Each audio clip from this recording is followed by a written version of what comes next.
There is a version of survival that does not look like survival.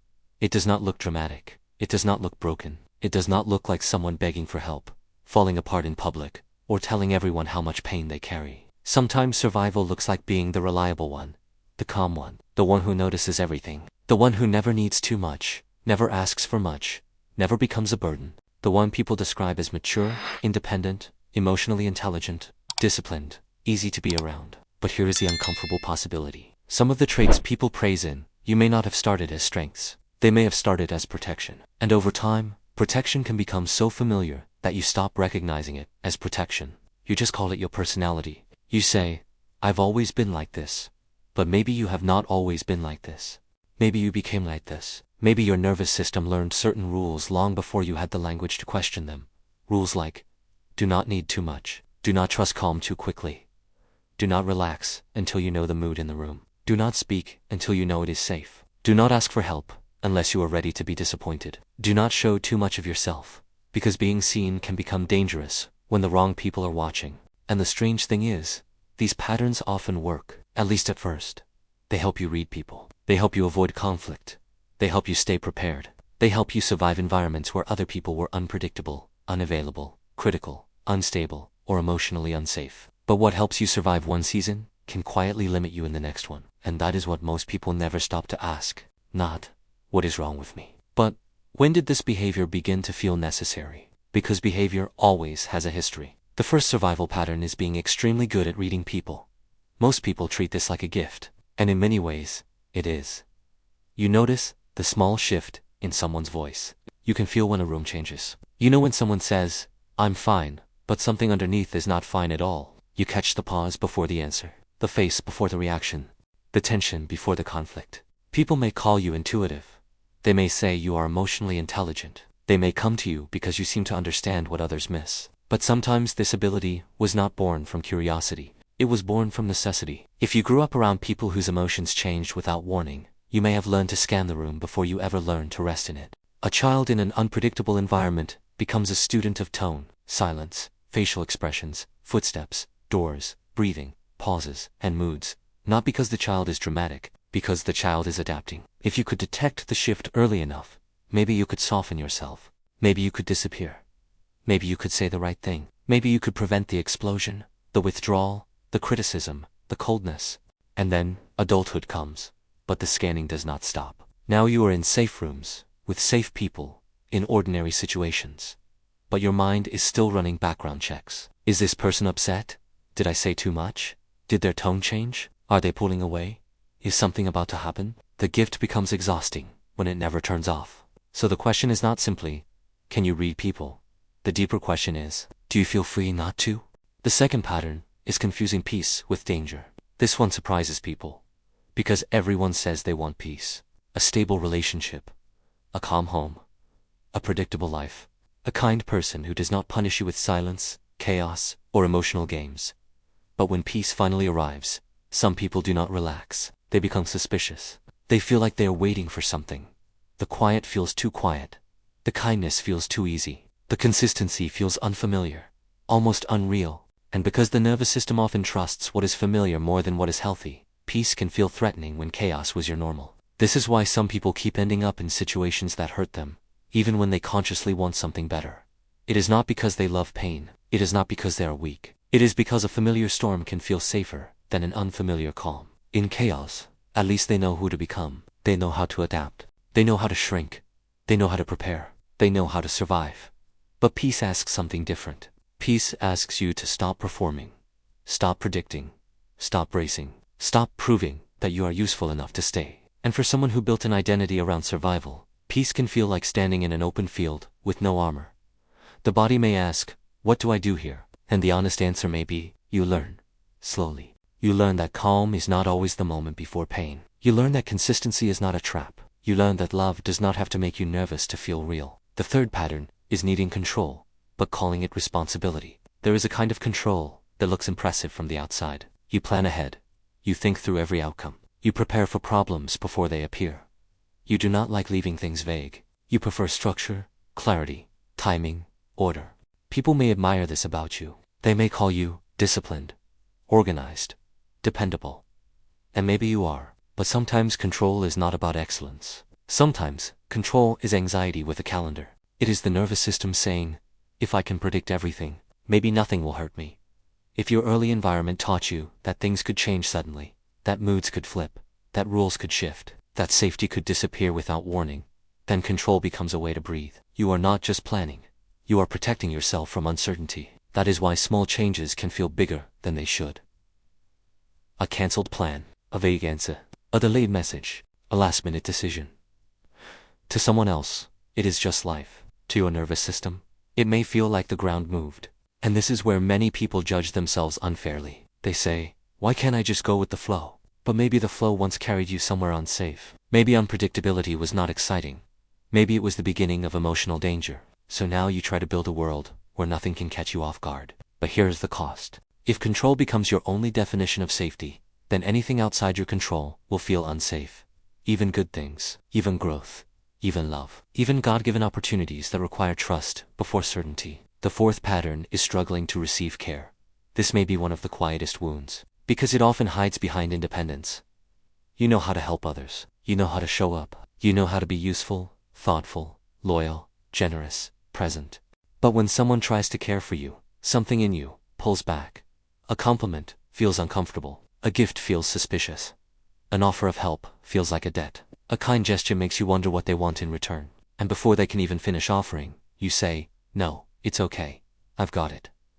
But do you? Or did you just learn that needing people was unsafe? Some people stopped asking for help because help never came. Others stopped asking because help came with shame, with criticism, with emotional debt, with reminders, with strings attached. So the heart made a decision. I will not need much. And at first, that decision feels powerful. No one can disappoint you if you never depend on them. No one can hold help over your head if you never accept it. No one can abandon your need if you bury the need before it reaches your face. But buried needs do not disappear.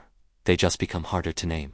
You may become capable, but lonely. Strong, but unreachable. Loved, but unable to let love touch the places that actually need it. And this is the painful irony. The person who learned not to need people often needs safe people the most.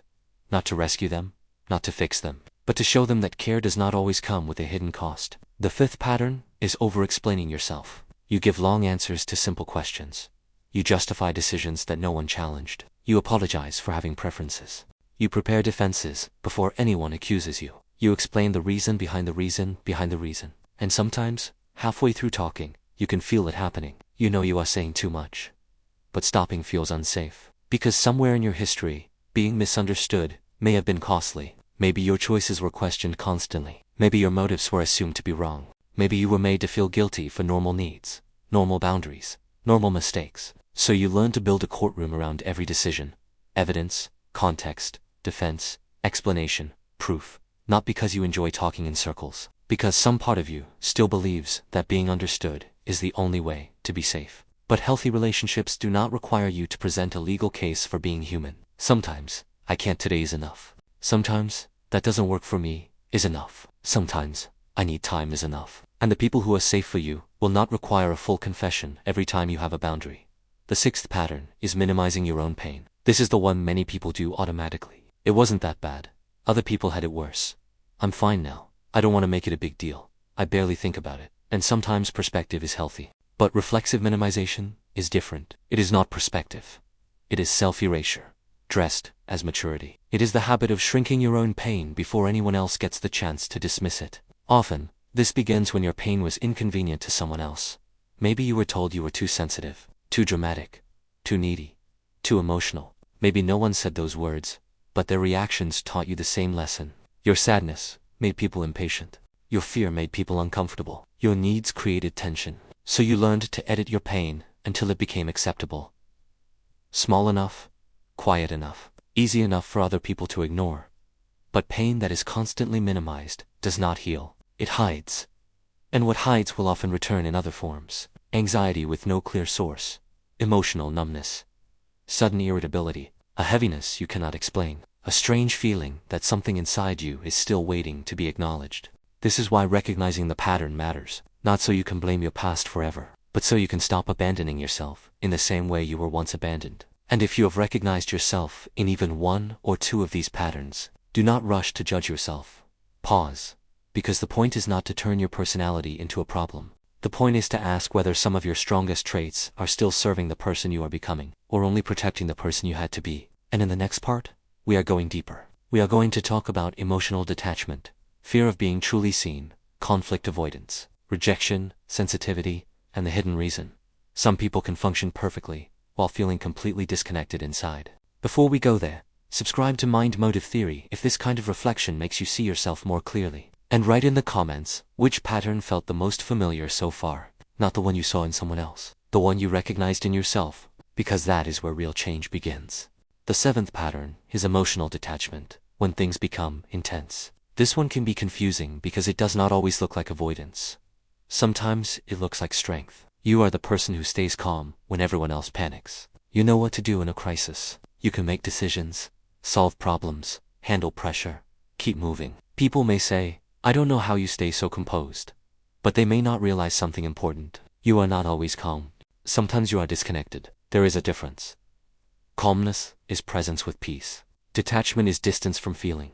And for many people, emotional detachment was not chosen. It was learned. At some point, feeling everything may have been too much, too unsafe, too overwhelming, too inconvenient for the people around you. So your mind discovered a way to keep functioning without fully feeling. And in certain moments, that ability may have helped you survive. But over time, the same switch that helped you endure hard situations can begin turning off in moments where you actually want to be present. You may find yourself detached during conflict, detached during grief, detached when someone loves you, detached when something beautiful happens, detached even from your own joy, not because you are cold, but because your nervous system learned that feeling deeply could become dangerous. The eighth pattern is avoiding conflict until silence becomes resentment. You may not think of yourself as conflict avoidant. You may simply say, "I don't like drama."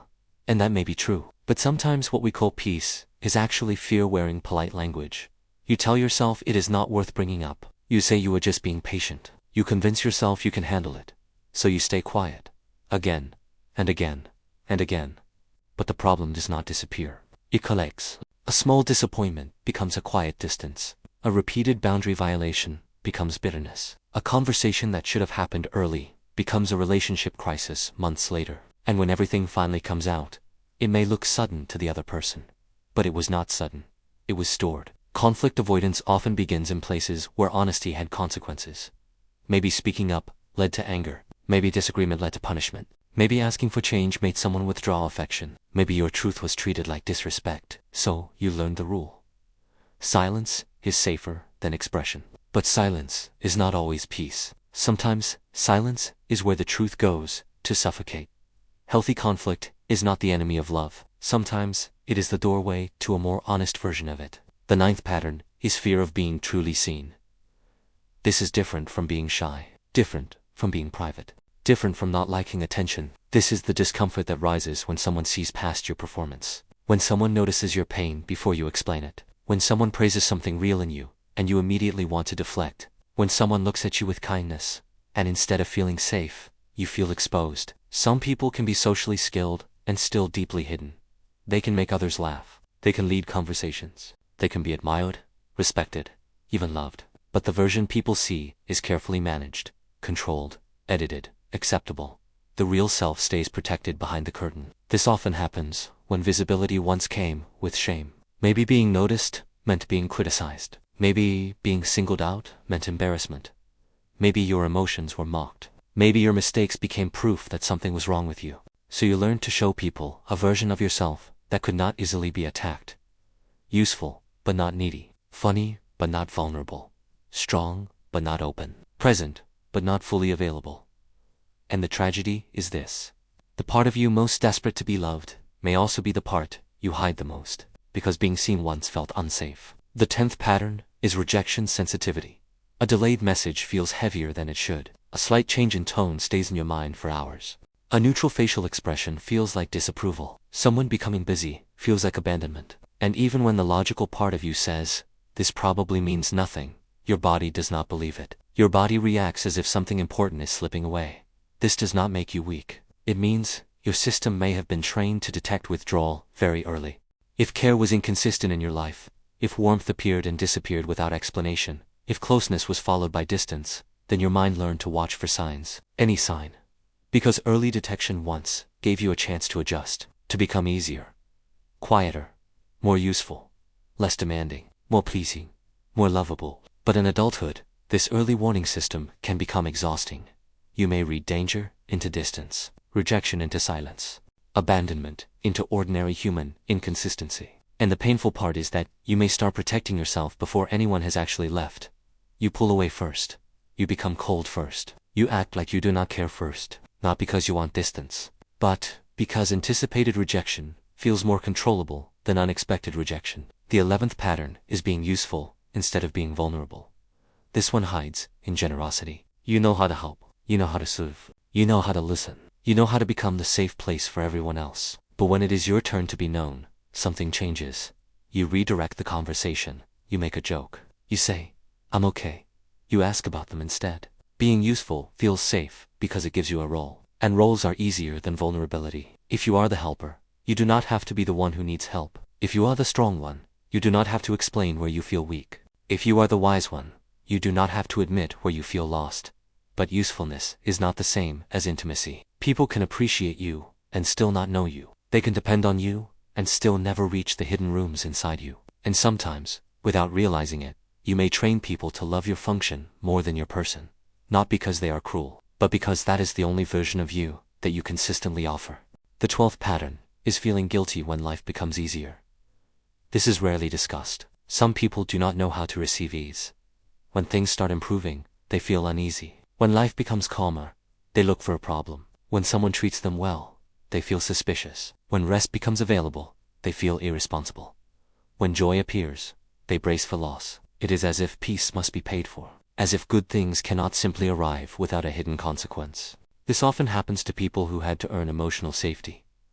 They learned that rest came after performance, approval came after usefulness, kindness came after obedience, peace came only when everyone else was satisfied. So now, when life gives them something gentle, they do not know how to hold it. They feel guilty for not struggling, guilty for being cared for, guilty for needing less, guilty for being happy when other people are still hurting.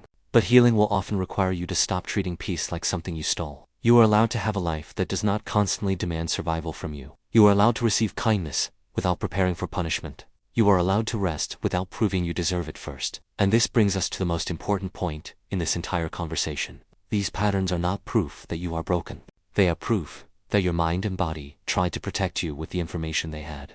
The problem is not that you adapted. The problem is when old adaptations keep making decisions for your present life. The part of you that scans every room may have once protected you, but now it may keep you from resting. The part of you that avoids conflict may have once kept you safe, but now it may keep you from honesty. The part of you that minimizes pain may have once helped you endure, but now it may keep you from healing. The part of you that refuses help may have once protected you from disappointment, but now it may keep you isolated from the very people who could love you safely. So the question is not, how do I erase who I am? The question is, which parts of me were built for survival, and which parts are ready to be rebuilt for freedom? Because you do not heal by hating the version of yourself that survived. You heal by thanking that version for getting you this far, and then gently teaching your nervous system that the old rules do not have to govern the rest of your life. You can learn to pause before scanning, to receive care without suspicion, to speak before resentment hardens, to let peace feel unfamiliar without running back to chaos, to be seen slowly by safe people in safe ways, to stop turning every boundary into a courtroom, to stop shrinking your pain just because someone once failed to honor it.